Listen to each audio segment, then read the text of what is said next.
SK publicity news चॅनलमध्ये आपले स्वागत आहे। अशा ताज्या आणि महत्त्वाच्या घडामोडी जाणून घेण्यासाठी आमच्या एसके पब्लिसिटी न्यूज चॅनलला लाईक करा, शेअर करा आणि सबस्क्राइब करा। DR हायस्कूल येथे माती परीक्षण कार्यशाळा संपन्न। नंदुरबार येथील श्रीमती दुर्गाबाई रघुवंशी हायस्कूल येथे एकदिवसीय माती परीक्षण कार्यशाळा संपन्न झाली। यावेळी व्यासपीठावर कार्यक्रमाचे अध्यक्ष म्हणून शाळेचे मुख्याध्यापक संजय सैंदाणे, प्रमुख मार्गदर्शक म्हणून कृषी विज्ञान केंद्र कोडदा येथील माती व जल परीक्षण विभागाचे उमेश पाटील, इको क्लब प्रमुख निलेश गावित, दिनेश वाडेकर, प्रशांत पाटील, भूषण मराठे, शशिकांत हजारी उपस्थित होते।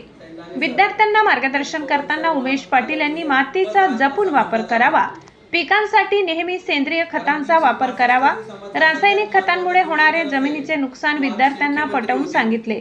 कार्यक्रमाचे अध्यक्ष व शाळेचे मुख्याध्यापक संजय सैंदाणे यांनी मातीचे विविध प्रकार व माती परीक्षणामुळे होणारे पिकांना फायदे समजून सांगितले। कार्यक्रमाचे सूत्रसंचालन निलेश गावित, प्रास्ताविक दिनेश वाडेकर, नितेश ठाकरे यांनी केले। कार्यक्रमाच्या यशस्वीतेसाठी सर्व शिक्षक, शिक्षकेतर कर्मचारी यांनी परिश्रम घेतले।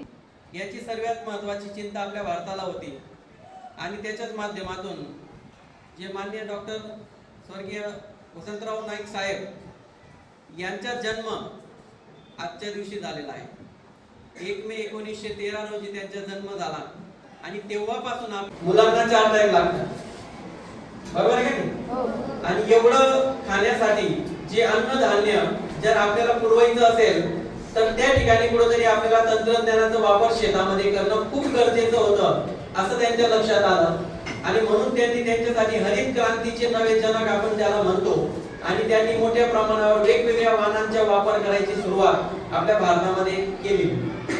सुरुवातीला आपल्या भारतामध्ये तुम्ही बघत असाल की पारंपरिक पद्धतीचे तंत्रज्ञान आपल्या भारतामध्ये होतं आणि तेवढ्याने काही आपलं माती, त्यानंतर आपल्याला गाळाची माती काही ठिकाणी दिसते, काही ठिकाणी लाल तांबड्या रंगाची माती आपल्याला दिसते, बरोबर आहे?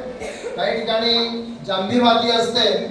तर प्रथमतः ही जी काही आपल्या आहे मग त्या काळ्या जमिनीमध्ये गहू, ऊस, कापूस यासारखे जे काही नगदी पिकं आहे ते त्या ठिकाणी घेतले जातात। त्यानंतर गाळाची जमीन ही नदी खोऱ्यामध्ये आपल्याला दिसून येते। त्या ठिकाणी तांदूळ, नाचणी, जवस किंवा तेलबिया यासारखे पिकं त्या ठिकाणी मोठ्या प्रमाणात त्यांचं उत्पादन होतं। त्यानंतर लाल आणि तांबडी माती, लाल तांबड्या मातीमध्ये लोहाचं प्रमाण जास्त असतं। कशाचं?